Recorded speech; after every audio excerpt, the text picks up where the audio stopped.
Let me tell you about two guys. Same age, same city, same industry. Daniel just got promoted. His salary jumped from $68,000 to $95,000.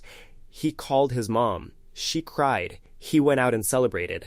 For the first time in his adult life, he felt like he was finally ahead. Chris never got that promotion. He's been at $61,000 for 3 years. He drives a 6-year-old car. His apartment is fine, but not impressive. He cooks most nights. 3 years later, Chris has $47,000 invested. Daniel has $11,000 saved and $14,000 in new debt. Daniel's raise made him poorer. And the terrifying part? He had no idea it was happening. The setup. Here's what nobody explains when you get a raise. A salary increase doesn't automatically make you wealthier. It makes you eligible for a more expensive version of your life. Whether you actually build wealth depends entirely on what happens in the 90 days after that number changes. Most people fail that test. Not because they're irresponsible, not because they don't care about money, but because there's a system, a very well-designed, very well-marketed system, sitting there waiting for your raise before it even arrives. And once you see it, you cannot unsee it. So let's talk about the salary trap, what it actually is, why it catches smart people, and how the people who escape it think differently about earning more money. The trap explained. Here's the mechanics of how it works. The moment your income increases, 3 things happen almost automatically. Your taxes go up, your spending expectations go up, and your borrowing capacity goes up. 2 of those 3 things are wealth destroyers, and they hit you before you've even adjusted your budget. The tax part, most people understand, at least vaguely. Higher income, higher bracket, smaller slice actually lands in your account. Fine. The spending expectation part is sneakier. The day Daniel found out he was getting $95,000, he started thinking about what $95,000 people do, where they live, what they drive, how they dress. He didn't sit down and decide to upgrade his life. His brain just quietly updated its definition of normal. Within 4 months, Daniel had moved to a nicer apartment. Not dramatic, just an extra $400 a month. He leased a car he actually liked instead of tolerating the one he had. He started eating out like someone who earns $95,000 because, well, he did. Each decision felt earned. It felt like the natural response to working hard and finally being rewarded. That's the trap. It's not stupidity. It's the most human thing in the world. You earn more, so you expect more. And the economy is built to meet that expectation immediately at a profit. The borrowing piece, the hidden accelerant. But here's the part that actually closes the trap. The borrowing capacity piece. When Daniel's salary hit $95,000, his bank didn't wait for him to come in. His credit card limit went up automatically. The car dealership qualified him for a better lease. The apartment building ran his income and approved him for a unit he couldn't have touched before. The entire financial services industry immediately unlocked more expensive options and called it an upgrade. Nobody told Daniel that borrowing capacity is not wealth. It is the ability to accelerate wealth destruction at a higher speed. That car lease, $480 a month for 3 years. That's $17,280 for an asset he'll hand back with nothing to show for it. The apartment upgrade, an extra $4,800 per year in rent.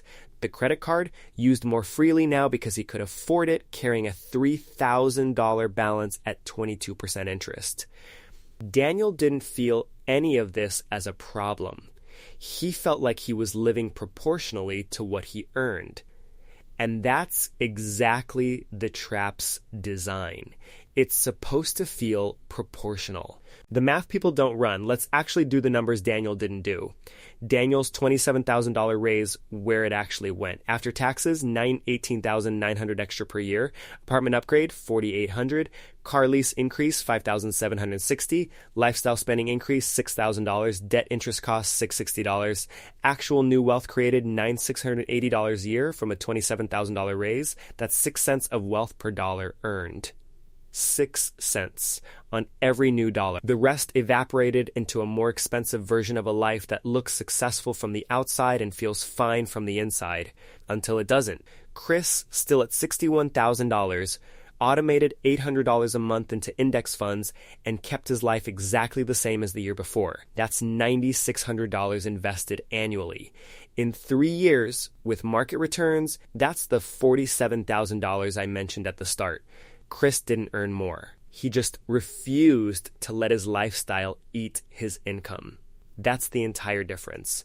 Why smart people fall for it? You might be thinking, okay, but I'd be smarter than Daniel. And I genuinely want you to sit with that confidence, because Daniel thought the same thing. Here's why this catches people who absolutely know better. First, the upgrades don't happen all at once. It's never one huge, stupid decision. It's 11 small, reasonable ones spread over a year. Each one defensible. Each one normal. The apartment upgrade made sense because the commute improved. The car lease made sense because the old one was unreliable. The restaurants made sense because he was finally networking at his level. None of them are wrong individually. Collectively, they ate the raise. Second, and this one is subtle, earning more actually makes you feel like you deserve to spend more. That feeling is not irrational. You worked harder. You got better. Some of that should translate into a better life. The problem is, your brain doesn't distinguish between deserving a better life and deserving it right now, immediately, financed if necessary. Third, the people around you are doing the same thing. When Daniel's colleagues got promoted, they upgraded too. The comparison point shifted.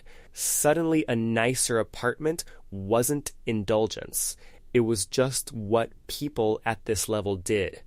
Social norms are the most powerful spending trigger that exists, and nobody talks about it. And fourth, the financial industry actively celebrates it. Banks congratulate you on your new limit. Dealerships tell you that you've earned the upgrade. Landlords show you the premium unit first, because that's the one that pencils out for them. There is an entire ecosystem of businesses whose revenue model depends on your raise becoming their revenue. They are not neutral parties giving you options. They are very skilled at converting your income increase into their profit. And they've had decades of practice doing it. The real cost, what nobody calculates, here's something that will probably bother you for the rest of the week. The money Daniel spent upgrading his life didn't just disappear. It cost him twice. Once when he spent it, and again in the future wealth it would have become.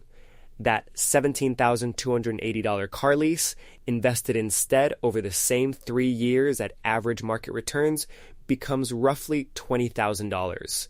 The apartment upgrade, invested instead, adds another $15,000 over that window. In total, Daniel's lifestyle choices didn't cost him $28,000. They cost him closer to $47,000 in future wealth, which, if you're keeping track, is almost exactly what Chris has sitting in his investment account right now. Daniel didn't just spend his raise, he spent his raise and Chris's portfolio at the same time, without realizing it. How the people who escape it think. Every generation has people who get raises and actually get richer. And when you study what they do differently, it comes down to one decision they make before the raise lands, not after. They decide in advance that a raise is not a lifestyle event, it's an investment event. Practically, that looks like this. The day you find out you're getting more money, Before you tell people, before you celebrate, before you even think about what you might change, you contact your bank or broker and you increase your automated investment by 50 to 70% of the after-tax raise amount. It leaves your account on payday, before you see it, before it becomes available, before your brain can have a conversation about whether you deserve something nice. The rest, that remaining 30 to 50%, sure, upgrade something. Take the trip. Buy the thing you've been putting off. You earned it. But the wealth portion moves first. Always first. Non-negotiable, automated, invisible. Daniel's version of escaping this would have been simple. Take that $18,900 extra after tax. Put $12,000 of it straight into investments on day one. Use $6,900 for actual life improvement. 1 upgrade, not 7. The deliberate version, not the default one. Chris didn't earn less than Daniel. He just made wealth the automatic part and lifestyle the leftover. Daniel made lifestyle the automatic part and wealth the leftover. In Daniel's case, the leftover was $680. In Chris's, it was a foundation. Let's wrap it up. So here's the question I want you to sit with. And I mean actually sit with it, not just scroll past. Think about the last time your income went up. A raise, a new job, a bonus, a side hustle that started working. What happened in the 90 days after? Did your wealth go up proportionally? Or did your life just quietly get more expensive? Because here's the honest truth. The salary trap doesn't care how much you earn. It scales perfectly. It works on $50,000 raises and $5,000 raises the same way. It works on people who read finance books and people who don't. It worked on Daniel, who absolutely knew better and did it anyway. The trap isn't your income. The trap is assuming that earning more automatically means building more. It doesn't. Not unless you decide it does. On purpose. Before the money arrives, Daniel has a great salary. Chris has a great future. Which one are you building right now?